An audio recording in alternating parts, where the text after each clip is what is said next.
Panginoong Jesucristo, ang pag-ibig ng Diyos Ama at ang liwanag ng Espiritu Santo ay sumainyong lahat. Sa kanyang sariling buhay, malino na ipinakita ni Jesucristo ang dignidad ng paggawa. Nang siya nagkatawang tao, ang salita ng Diyos ay nakilala bilang anak ng karpintero at kusang loob na nagtrabaho gamit ang mga kasangkapan ng kanilang paghahanap buhay. Sa pamamagitan ng kanyang sariling mga kamay, binago niya ang paghihirap mula sa pagiging sumpa dahil sa kasalanan patungo sa pagiging pinagmumula ng mga pagpapala. Kung gagawin natin ng mabuti ang ating mga gawain, anuman ito, at ialay ito sa Diyos, pinararalisay natin ang ating mga sarili. At sa pamamagitan ng paggawa ng ating mga kamay at isipan, itinatayo natin ang paglikha ng Diyos. Ang ating mga trabaho, mga gawain ay nagbibigay daan sa atin na magsanay ng kawang gawa at tumulong sa manitinan. Upang kasama ni Kristo na manlulubos, tayo ay lumabos sa kanyang pag-ibig. Purihin natin ang Panginoon at hilingin natin na pagpalain niya ang lahat ng mga tao, magtatrabaho sa lugar na ito. Mga kapatid, hindi natin pakinig sa banal na salita ng Diyos nang makintay sa ating puso at diwa ay nagabay na mag-anak sa kanilang buhay. Ang mabuting balita ng Panginoon ayon kay San Mateo. Ang paghahari ng Diyos ay may tutulad sa isang taong maglalakbay. Kaya tinawag niya ang kanyang mga tauhan at ipinagkatiwala sa kanila ang kanyang ari-arian. Binigyan niya ng salaping ginto bawat isa ayon sa kanilang kakayahan. Binigyan niya ang isa ng 5,000 salaping ginto, ang isa na may 2,000 salaping ginto, at ang isa pa ay 1,000 salaping ginto. Pagkatapos nito siya ay umalis. Kumilos agad ang tumanggap ng 5,000 salaping ginto at ipinangalakal iyon. Kumita siya ng 5,000 salaping ginto. Hindi naman ang tumanggap ng 2,000 salaping ginto ay kumita pa ng 2,000 kasama po ang pamilyang ito para ipagdiwang ang kanilang isang taon na anibersaryo ng kanilang restaurant. Kaya na nga po, habang kami ay nakaupo dito niya, tita, pinag-iusapan namin. Sabi niya, pwede hindi madali. Hindi kapag ikaw ay nagkaroon ng restaurant at nagtayo ka, siguradong laging puno, laging nakapila yung mga tao, hindi nauubos yung mga tao kahit gusto mo nang matulog. May mga pagkakataon mo kahit sa anong aspeto ng ating buhay na sabi nga, yung buhay natin is parang gulong, minsan nga ito nasa ibabaw, minsan nasa ilalim. So sa mga negosyo na inyong tinatayo, kalimitan mo ganun din, mga pagkakataon na isa niya, Lord, bakit iisa lang? Lord, bakit wala? Yan nga po, Lord, bakit wala? Lord, ba't ang dami naman? Di ba po minsan? Lord, ang dami naman. Hindi na ako makahinga. May mag-order dito, hindi pa tapos yung isa. Kukunin ko na naman yung isa, may order ang isa.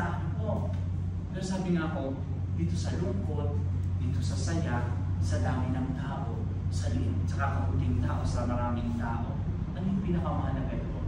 Sa kung anong meron, magpapasalamat. Kaya ako sabi ko, natuwa ako. Sabi ko, parang first time ko na may nag-invite sa akin na magpapabless ng first year anniversary. Dahil usually po, kapag magpapabless ng mga restaurant, ng mga negosyo, kapag magbubukas sila. Kaya po nung message sa akin dito, sabi niya, Father, pwede po kayo first year anniversary. Bless ba yung first year anniversary? So, doon ko muna isip, sabi ko, tama nga naman, bakit ba tayo nagpapabless ng bukod sa, baka may masasamang espiritu na pakalat-kalat dito na gusto natin mawala, itaboy, is unang-una sa lahat kaya tayo nagpapabless, is nagpapasalamat tayo sa Diyos. Humihiling tayo ng biyaya sa Diyos. Lord, ito ay iniaalay namin sa iyo, ang negosyong ito, inilalagay namin sa iyong mga palad. Alam namin ay pagkakatiwala namin, ikaw ang tutulong sa amin. Tapos sa isang taon, kailangan magpasalamat nga naman. Kaya sabi, naisip ko po na oo nga naman. Pagkatapos ng unang taon, sila ay nagpa-bless, ang hinihiling nila is nagpapasalamat sila una dahil matutupad yung pangarap, ano po, na magbukas po. Pangalawa, isihingi sila ng blessing na sana magtuloy-tuloy. Ngayon, umabot na isang taon, ang hihiling naman is una magpapasalamat. Lord, salamat, umabot ng isang taon. Ang sunod na panalangin is, Lord, sana, sabi niya kanina, sana Father, sa susunod, dahil pa na isang zero. Sabi ko, hayaan mo, sa tulong ng Diyos, inang zero kang madadagdag dyan. Ano po? Yung 1 by 8, madadagdag na zero. Opo, yung nag-iintay, yung sunod, yung 100. Ano po? Dahil may mga anak naman kayo susunod sa inyo. Ano po? So yun po, yung biyaya, yung talento na pinagkatiwala sa inyo ng Diyos, yung sinabi sa ating Ebanghelyo, yung biyaya na pinagkaloob sa Diyos, ng Diyos sa inyo, hindi nyo tinago. Katulad nung binigyan ng 1,000. Dahil natatakot siya na pagka dumating na yung kanyang amo, ay sabihin, magkano tinubo mo? Eh wala, kasi baka hindi siya sumugal, hindi lumago, mas mawawala sa kanya. Ano po? Is mapapansin niyo doon kung paano kumilos ang Diyos sa inyong buhay. Ano po? Kung paano kumilos ang Diyos sa inyong pamilya, sa inyong negosyo. Ano po? Na minsan, inaakala nyo yung isang tao lang na pumunta sa inyong restaurant, sabi nyo, ang aga ko nagbukas, natapos isang tao lang.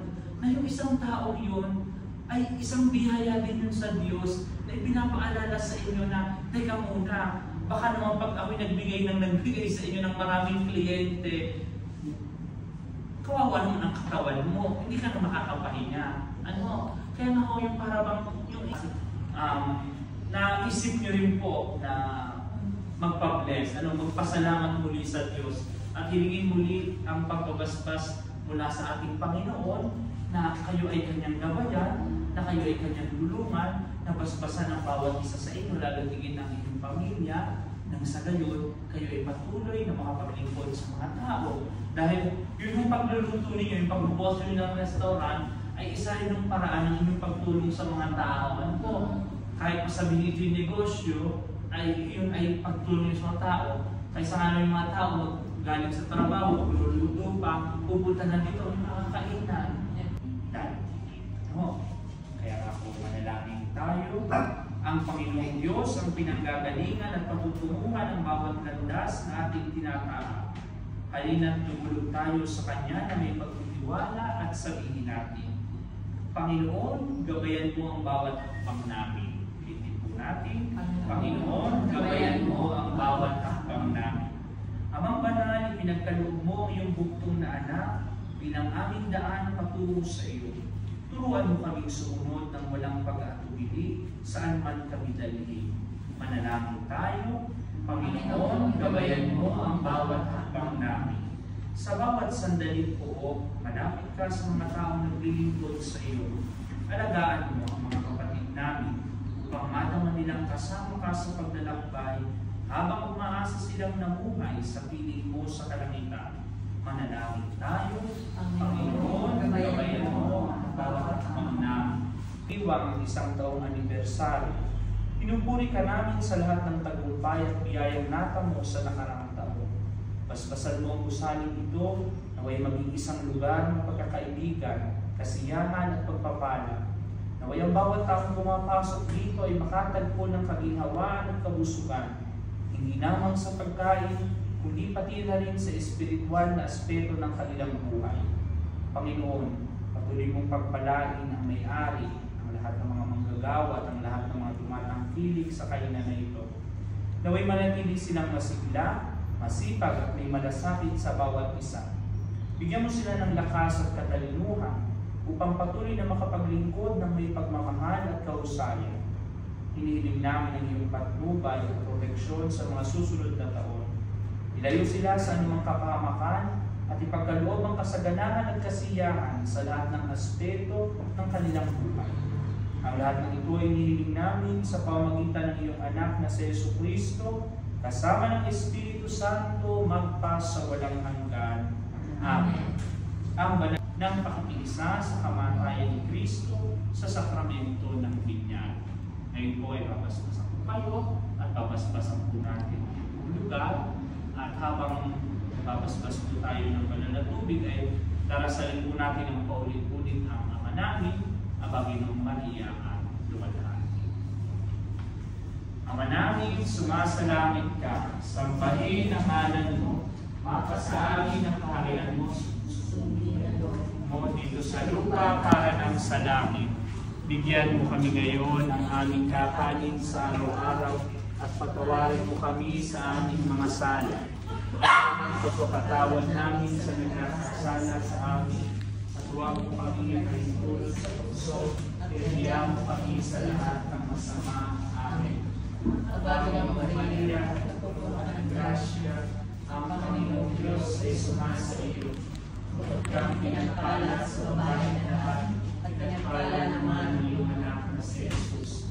Santa Maria, Ina ng Diyos, panalangin mo kami makasalanan, ngayon at kung kami mamamatay. Amen.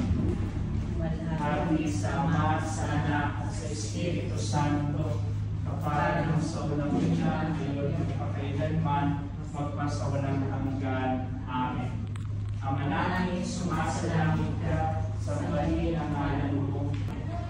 Ama ng Maria, napupuno ng grasya, ang Panginoong Diyos ay sumasa iyo. Bukod kang pinagpala sa babae lahat, at pinagpala naman ang iyong anak na si Jesus.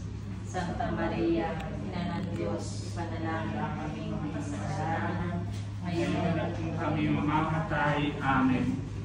Luwalhati sa Ama at sa Anak at sa Espiritu Santo, kapanan sa una-una, ngayon at pagpakailanman, magpasawalang hanggan. Amen. Ang Diyos, ang Ama ng kabutihan, na nagutos sa atin na tulungan ang isa't isa bilang magkakapatid. Ang gusaling ito ng kanyang presensya at kalinain ang lahat ng papasok dito. Sumainyo ang Panginoon. At sa Diyos. Naway masmasan kayo at pangalagaan ng ating Panginoon ngayon at kailanman. Amen. Naway sumilay ang mukha niya sa inyo at magmagandang loob siya sa inyo ngayon at kailanman. Amen. Naway magmagandang loob siya sa inyo at bigyan kayo ng kanyang kapayapaan ngayon at kailanman. Amen. At pagpalain kayong lahat ng makapangyarihang Diyos, ang Ama at Anak at Espiritu Santo. Amen. Patuloy naman tayong magpasalamat sa Diyos sa lahat ng mga biyayang pinagkaloob niya sa atin.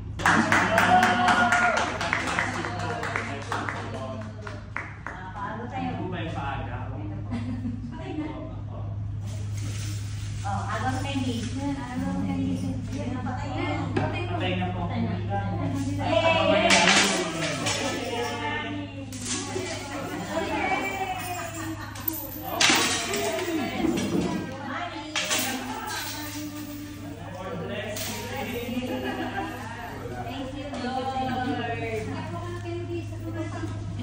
Uy, sir, yan. Lock na din. Father.